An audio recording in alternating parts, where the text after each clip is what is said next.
नमस्कार दोस्तों, स्वागत है आपका आज के मुख्य समाचार में, जिसमें सबसे पहली और बड़ी खबर में जिक्र होगा मध्य प्रदेश के विधानसभा चुनाव का, जहां पर मतदान जारी है। और आपको बता दें दोस्तों कि मतदान दल की गाड़ियों की निगरानी जीपीएस से हो रही है। इमरजेंसी सेवाओं के लिए 2 हेलीकॉप्टर तैनात हैं। दूसरी खबर में जिक्र होगा कि बीजेपी उम्मीदवार की गाड़ी के 11.5 लाख रुपए हुए हैं उसमें से बरामद। वोटिंग से पहले प्रशासन ने कर दी है कड़ी कार्रवाई छत्तीसगढ़ में। तीसरी खबर में जिक्र होगा कि अगले 5 साल के लिए नहीं बढ़ाई गई है मुफ्त राशन योजना। पीएम की झूठी घोषणा पर पीआईबी ने कर दिया खुलासा। और खबर में आगे आपको बताएंगे कि मध्य प्रदेश छत्तीसगढ़ चुनाव से ठीक पहले पीएम किसान निधि की किस्त जारी होने पर कांग्रेस ने उठाए सवाल।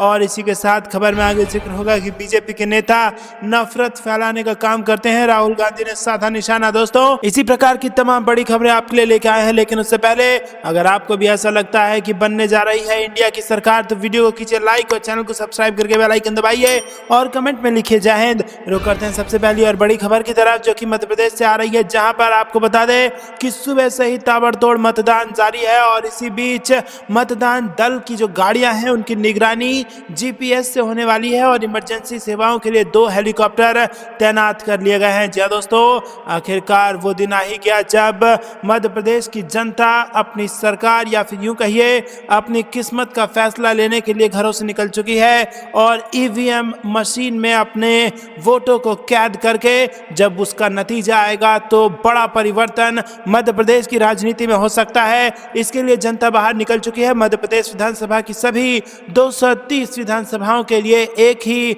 चरण में वोट हो रहा है। 230 विधानसभाओं के लिए प्रदेश भर में 65,523 पोलिंग बूथ इस वक्त चालू हैं और इन बूथों के लिए मतदान दल रवाना हो चुके हैं। चुनाव आयोग मतदान दलों के सभी वाहनों की निगरानी जीपीएस सिस्टम से कर रहा है। बता दें कि प्रशासन की 230 विधानसभा सीटों के लिए 17 नवंबर में आज मतदान हो रहा है। और दोस्तों, मतदान की प्रक्रिया सुबह से ही जारी है और कई जगह पर ईवीएम को लेकर भी खबरें सामने आ रही हैं। लेकिन आपको बता दें कि 2 हेलीकॉप्टर ऊपर तैनात कर दिया गया है चुनाव आयोग द्वारा और जीपीएस से ईवीएम की जो गाड़ियां होंगी, जो मतदान दल की गाड़ियां होंगी, उनकी निगरानी की जा रही है और इमरजेंसी सेवाओं के लिए हेलीकॉप्टर भी तैनात है। वहीं दोस्तों, चुनाव आयोग ने मतदान की गतिविधियों को 2-2 घंटे की जानकारी भेजने के लिए मत प्रतिशत ऐप पीठासीन सेक्टर और रिटर्निंग अधिकारियों से डाउनलोड करवा लिया है और एयर एम्बुलेंस और 2 हेलीकॉप्टर की व्यवस्था भी कर दी गई है। तो दोस्तों, यहाँ पर मध्य प्रदेश और छत्तीसगढ़ में मतदान जारी है। रुक करते हैं अगली ब्रेकिंग न्यूज की तरफ। बीजेपी उम्मीदवार की गाड़ी से 11,50,000 रुपए हुए बरामद। वोटिंग से पहले प्रशासन ने की कड़ी कार्रवाई। जी हाँ दोस्तों, आपको बता दें कि छत्तीसगढ़ के कोरबा जिले की पुलिस ने गुरुवार को बड़ी कार्रवाई की है। पुलिस ने एक गांव में भाजपा उम्मीदवार के वाहन से कथित तौर पर 11.5 लाख रुपए नकद बरामद किए हैं। पुलिस अधिकारियों ने बताया कि कोरबा जिले की पाली तानाखार सीट में भाजपा उम्मीदवार रामदयाल उइके के वाहन से 11.5 लाख रुपए नकद बरामद किए गए हैं और इस दौरान उइके वाहन में मौजूद थे। कोरबा जिले के पुलिस अधीक्षक जितेंद्र शुक्ला ने बताया कि कुछ स्थानीय ग्रामीणों ने पसान पुलिस थाना क्षेत्र के तहत झुनकीड़ी गांव के पास उइके के वाहन को रोका और लगभग 1 बजे पुलिस को इसकी सूचना दे दी। रुक करते हैं अगली ब्रेकिंग न्यूज की तरफ। अगले 5 साल के लिए नहीं बढ़ाई गई है मुफ्त राशन योजना। पीएम की झूठी घोषणा पर पीआईबी ने कर दिया खुलासा। जी हां दोस्तों, आपको बता दें कि मध्य प्रदेश और छत्तीसगढ़ में विधानसभा चुनाव के लिए प्रचार का शोर थमने के बाद अब मतदान जारी है और 17 नवंबर को सुबह से ही लोग यहां पर वोट डालने के लिए एकत्र हो गए हैं। प्रचार खत्म होने के चंद घंटे बाद ही प्रेस इंफॉर्मेशन ब्यूरो ने उपभोक्ता मामले, खाद्य और सार्वजनिक वितरण मंत्रालय की एक प्रेस विज्ञप्ति जारी की है। इसमें कहा गया है कि केंद्र सरकार देश में गरीब लाभार्थियों के वित्त बोझ को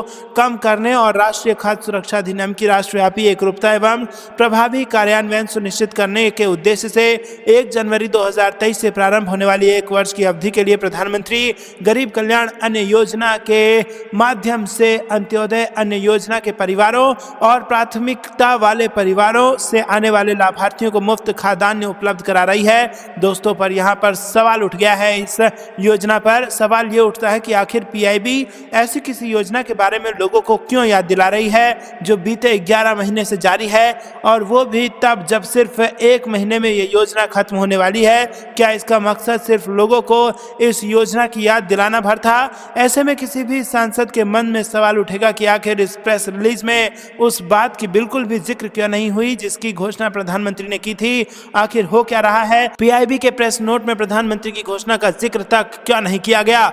दोस्तों, आपको याद दिला दे कि इसी महीने 4 नवंबर 2023 को छत्तीसगढ़ में एक चुनावी रैली में प्रधानमंत्री ने ऐलान किया था कि देश के करीब 80 करोड़ लोगों को मिलने वाले मुफ्त राशन की योजना के अगले 5 साल तक यानी 2028 तक बढ़ाया जा रहा है। उनकी ये घोषणा अखबारों की सुर्खियां बनी और इस ऐलान के शोर में वो आवाजें लगभग दब गई जो इस घोषणा के समय और नियत पर सवाल उठा रहे थे। और दोस्तों, ये चुनाव आचार संहिता का खुला उल्लंघन था।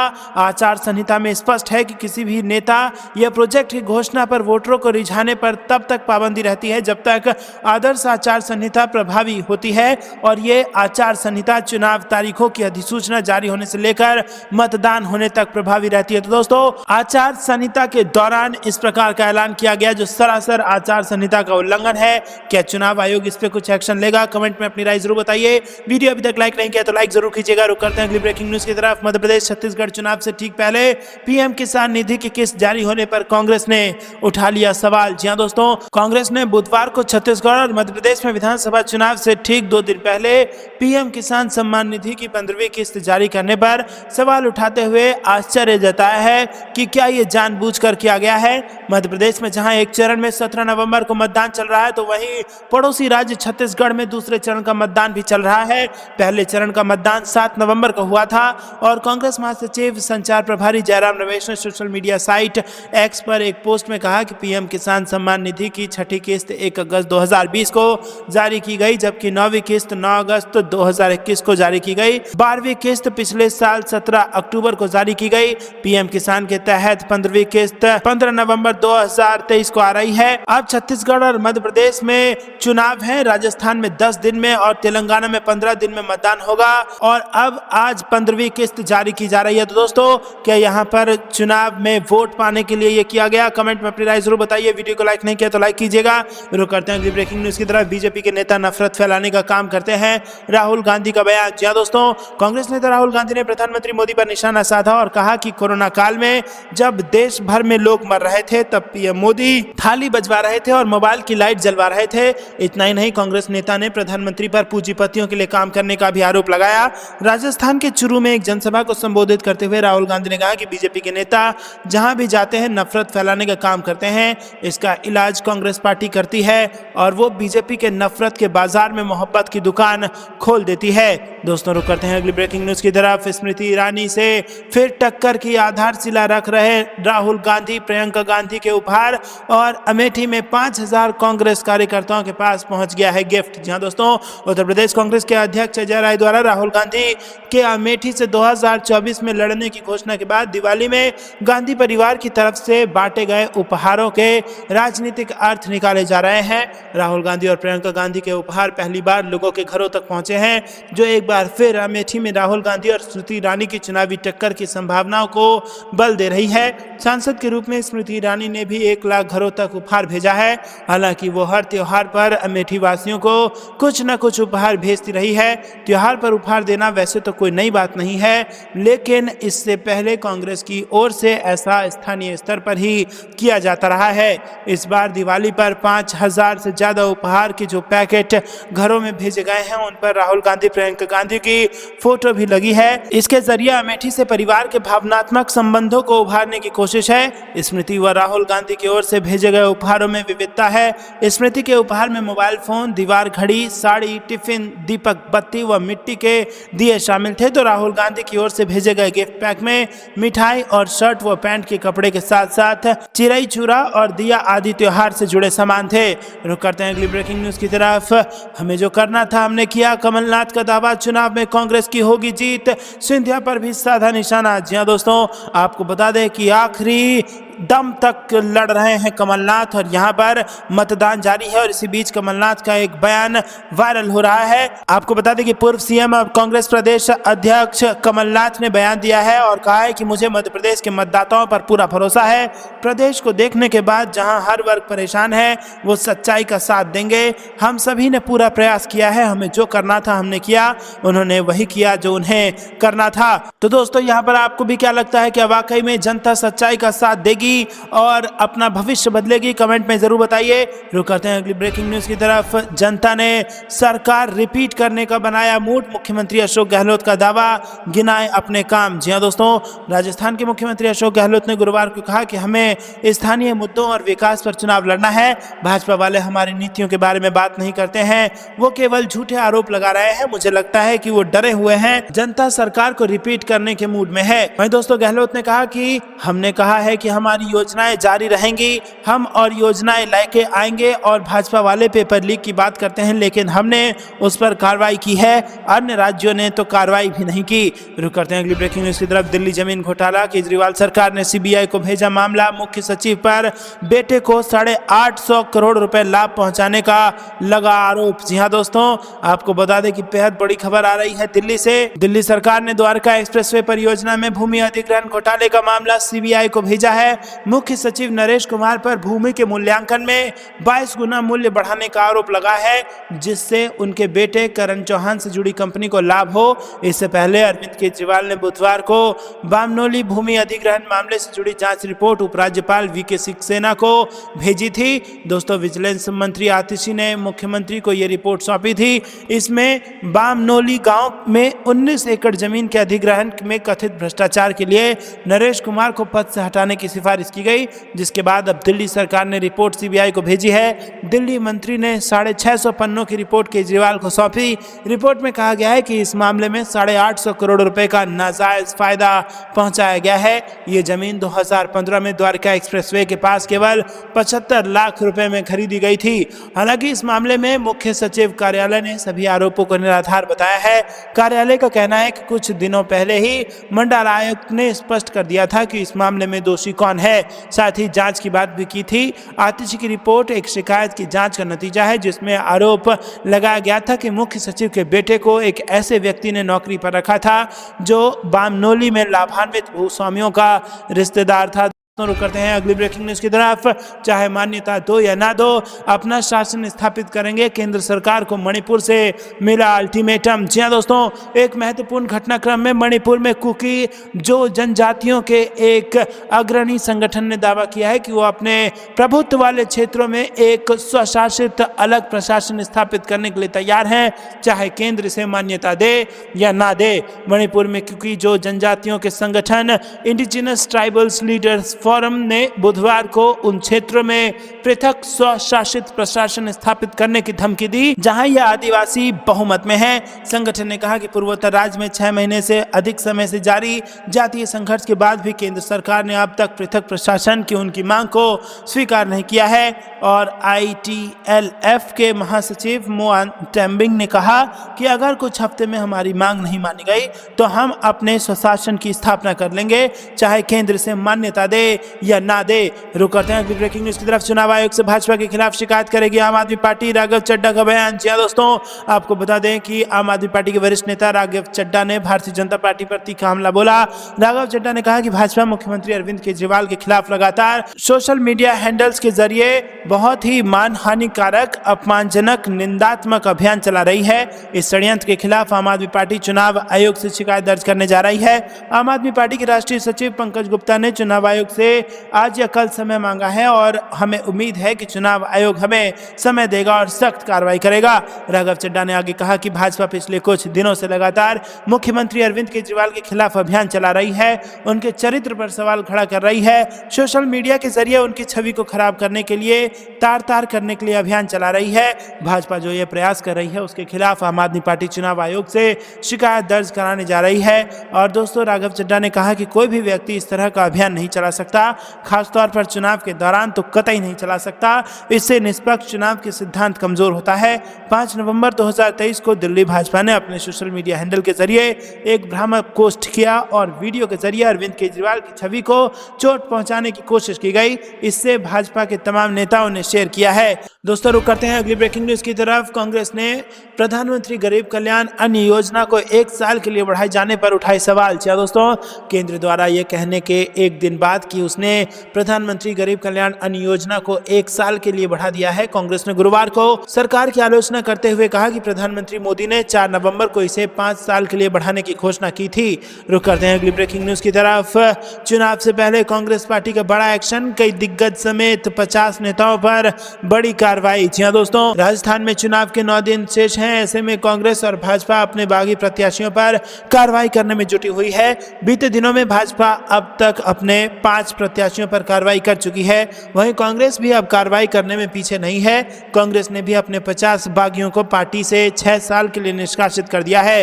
रुक करते हैं अगली ब्रेकिंग न्यूज की तरफ। 12,000 करोड़ का प्लेन और 12 करोड़ की कार, पीएम मोदी पर राहुल गांधी का बड़ा अटैक। जी हां दोस्तों, मध्य प्रदेश और छत्तीसगढ़ में प्रचार का दौर खत्म होने के बाद भाजपा और कांग्रेस के बड़े नेताओं ने राजस्थान का रुख कर लिया है।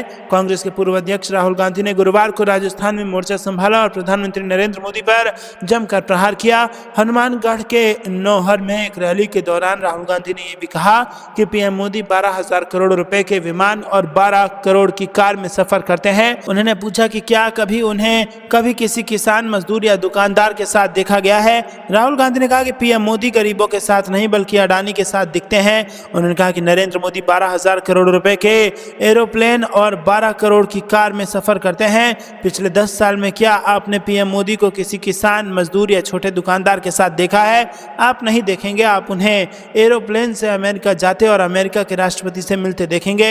आप उनकी तस्वीरें अडानी के साथ देखेंगे, लेकिन गरीब किसान, बेरोजगार युवा के साथ नहीं। रुक करते हैं अगली ब्रेकिंग न्यूज की तरफ। हार का पर्चा वायरल होने से भड़के कांग्रेसी, बीजेपी प्रदेश अध्यक्ष व आईटी सेल पर की एफआईआर की मांग। जी हां दोस्तों, छत्तीसगढ़ में दूसरे चरण के मतदान से पहले एक बड़ी खबर सामने आई है। प्रदेश की कांग्रेस प्रभारी कुमारी सैलजा के नाम से कांग्रेस की हार का पर्चा वायरल होने पर कांग्रेस ने सिविल लाइन थाने में शिकायत दर्ज कराई है। दरअसल कुमारी सैलजा के नाम से एक पत्र वायरल हो रहा है, जिसके बाद इस तरह की कार्रवाई की गई है और इस पत्र में कांग्रेस की हार की बात की गई थी। दोस्तों, रुक करते हैं अगली ब्रेकिंग न्यूज की तरफ। 15 लाख कर्मियों की हां तो पुरानी पेंशन पर राष्ट्रव्यापी हड़ताल तय, साथ आए राज्यों के कर्मी। यहाँ दोस्तों, यहाँ पर देश भर में पुरानी पेंशन बहाली को लेकर सरकारी कर्मियों की मुहिम चल रही है। केंद्र व राज्य सरकारों के कर्मचारी संगठन पुरानी पेंशन पर निर्णायक लड़ाई की तरफ आगे बढ़ रहे हैं। खास बात है कि इस बार विभिन्न प्रदेशों के सरकारी कर्मचारी संगठन भी केंद्रीय मंत्रियों के साथ आ गए हैं और वही ओपीएस के लिए गठित national joint council of action की संचालन समिति के वरिष्ठ सदस्य और एआईडीईएफ के महासचिव श्री कुमार का कहना है कि अनिश्चितकालीन हड़ताल के बारे में रेलवे और डिफेंस के कर्मियों का मत जानने के लिए 20 और 21 नवंबर को स्ट्राइक बैलेट होगा और रेलवे के 11 लाख तो रक्षा क्षेत्र सिविल के 4 लाख कर्मचारी मतदान में हिस्सा लेंगे। रुक करते हैं अगली ब्रेकिंग न्यूज की तरफ। नीतीश कुमार ने मोदी सरकार को दी चेतावनी, कहा बिहार को विशेष राज्य का दे दर्जा। जी हां दोस्तों, यहां पर बिहार से बड़ी खबर आ रही है। बिहार के मुख्यमंत्री नीतीश कुमार ने राज्य के लिए विशेष दर्जे की मांग लगातार करते हैं और ये बिहार के हर चुनाव में मुद्दा बना है, लेकिन अभी तक बिहार को विशेष राज्य का दर्जा नहीं मिल पाया है। और अब आपको बता दें कि उन्होंने आंदोलन करने की चेतावनी दे दी है। नीतीश कुमार ने पटना में एक कार्यक्रम को संबोधित करते हुए कहा कि हम सबका विकास करना चाहते हैं और सबके उत्थान के लिए 5 साल लग जाएगा, इसलिए बिहार को विशेष राज्य का दर्जा दिया जाए ताकि 2 साल में विकास किया जा सके। गौरतलब है कि बिहार के मुख्यमंत्री नीतीश कुमार राज्य के लिए विशेष दर्जे की मांग लगातार करते रहे हैं और ये बिहार के हर चुनाव में मुद्दा बना है, लेकिन अभी तक इसे विशेष राज्य का दर्जा नहीं मिला है। रुक करते हैं ब्रेकिंग न्यूज की तरफ। विधेयक मंजूरी में देरी विवाद पर सुप्रीम कोर्ट का कड़ा रुख। तमिलनाडु राज्यपाल ने वापस लौटाए 10 बिल तो सरकार ने बुलाया विशेष सत्र। जी हां दोस्तों, तमिलनाडु राज्यपाल और सरकार के बीच विधेयक मंजूरी पर चल रहे विवाद मामले में सुप्रीम कोर्ट ने कड़ा रुख अख्तियार किया है और इसके बाद अब गवर्नर ने सरकार को 10 बिल वापस लौटा दिए हैं।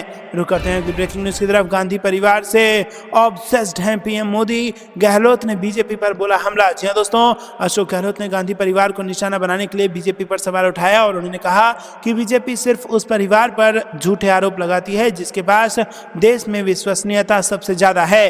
रुक करते हैं ब्रेकिंग न्यूज की तरफ। कौन है अमीन पठान, जिन्होंने चुनाव से पहले बीजेपी को दिया झटका और ज्वाइन कर लिया कांग्रेस पार्टी। जी हां दोस्तों, राजस्थान चुनाव से बड़ी खबर आ रही है।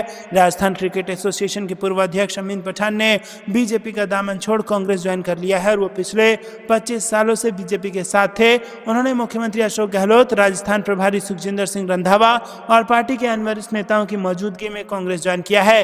रुक करते हैं अगली ब्रेकिंग न्यूज की तरफ। भाजपा प्रत्याशी के लिए प्रचार करने पर कटारिया को राज्यपाल पद से बर्खास्त किया जाए, तृणमूल और आम आदमी पार्टी ने उठाई मांग। जी हां दोस्तों, तृणमूल कांग्रेस और आम आदमी पार्टी की असम इकाइयों ने मांग की है कि राजस्थान में विधानसभा चुनाव लड़ रहे एक भाजपा प्रत्याशी के पक्ष में कथित रूप से प्रचार करने को लेकर राज्यपाल गुलाब चंद कटारिया को उनके पद से बर्खास्त किया जाए। तो दोस्तों, ये थी दिन भर की सारी जरूरी और बड़ी खबरें। अंत तक बने रहने के लिए बहुत बहुत धन्यवाद। जाने से पहले वीडियो को लाइक और चैनल को सब्सक्राइब करके बेल आइकन दबाइए और कमेंट में लिखिए जय हिंद। अभी के लिए इतना ही। जय हिंद, जय भारत।